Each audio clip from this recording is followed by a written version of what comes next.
প্রেমিকেরা বুঝার চেষ্টা করো, ও ভাঙড় এলাকার মানুষেরা, ও নারায়ণপুর এলাকার মানুষেরা, বাপ ভাইরা মন দিয়ে শোনো গো, আমার আম্মা জানেরা বোনেরা মন দিয়ে শোনে। আল্লাহ পাক জবান দিয়েছে, কথা দিয়েছে, মনে রেখে দেবে। তুমি আমি যখন দুনিয়া এসেছিলাম তোমার আমার মুখ ছিল কিন্তু জবানে কথা ছিল না গো। এই জবানে কথাটা দিলকে একটু জোরে জোরে বলো, জোরে জোরে বলো। যিনি জবান দিয়েছে চিৎকার দিয়ে বলো তিনি কে? সবাই আমার সঙ্গে বলো আর একবার আল্লাহু আকবার। তিনি মহান আল্লাহ, যিনি আমাকে জবান দিয়েছে, তাই তোমার কাছে এসে সত্য কথা বলতে পারছি, তাই তোমাকে ন্যায়ের রাস্তা দেখাতে পারছি, তাই তোমাদেরকে বুঝাতে লেগেছি। এ আমার তরুণেরা, যুবকেরা, ভাইরা, বোনেরা, মায়েরা, বাপেরা, এই সামান্য রোদকে কিছুই মনে করো না। কেন কিয়ামতের কঠিন দিনটা বড় ভয়ানক দিন হবে, যেদিন মাথা রাখবেন দেখতে লেখা তো পরে আল্লাহ সূর্য নামিয়ে দেবে।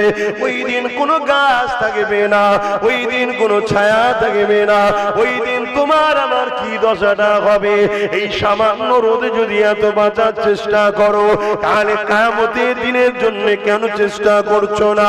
ঠিক আছে, আজকে তোমরা ছায়া খুঁজতে লেগেছো, এটা তোমাদের অপরাধ, অন্যায় নয়, এটা তোমাদের রাইট আছে, তোমরা খুঁজতেই পারো, অধিকার রয়েছে। কিন্তু তোমাদেরকে বুঝাতে চাইছি এই রৌদ্র তো শীতের রৌদ্র, এটা তো বড় আরামদায়ক রৌদ্র, কিন্তু এই রোদটা আজকে কোটি কোটি মাইল দূরে সূর্য রয়েছে, এর তাপ অতটা নয়। কিন্তু কিয়ামতের দিনে মাথার এক বেগটা এক হাত উপরে আল্লাহ সূর্যকে নামিয়ে দেবে। ওই দিন তোমার আমার কি দশা হবে?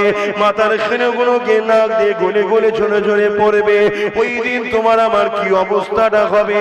ওই দিনে কি করে তুমি আর এই কঠিন রোদ থেকে নাজাত পাবে, এটা নিয়ে কেন চিন্তা করো না?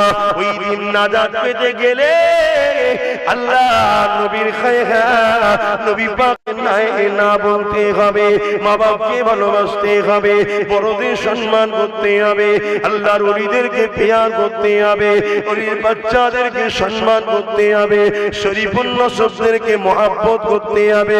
শরীফুন নসব কারা? নবীর বংশ, সাহাবাদের বংশ যারা, এদেরকে সম্মান করতে হবে। এদের সামনে ছোট বড় কথা বলা যাবে না, হালাল খেতে হবে, হালাল ইনকাম করতে হবে। গরিবকে জুলুম করা যাবে না, গরিবের উপরে অত্যাচার করা যাবে না, এতিমের উপরে অত্যাচার করা যাবে না, বিধবার মাল ছেড়ে খেলে হবে না, বিধবাকে বঞ্চিত করলে হবে না, বিধবাকে অত্যাচার করলে হবে না।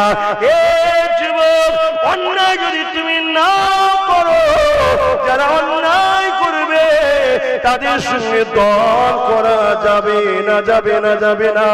কেননা অন্যায়কে সাপোর্ট করাটাও বড় অন্যায়।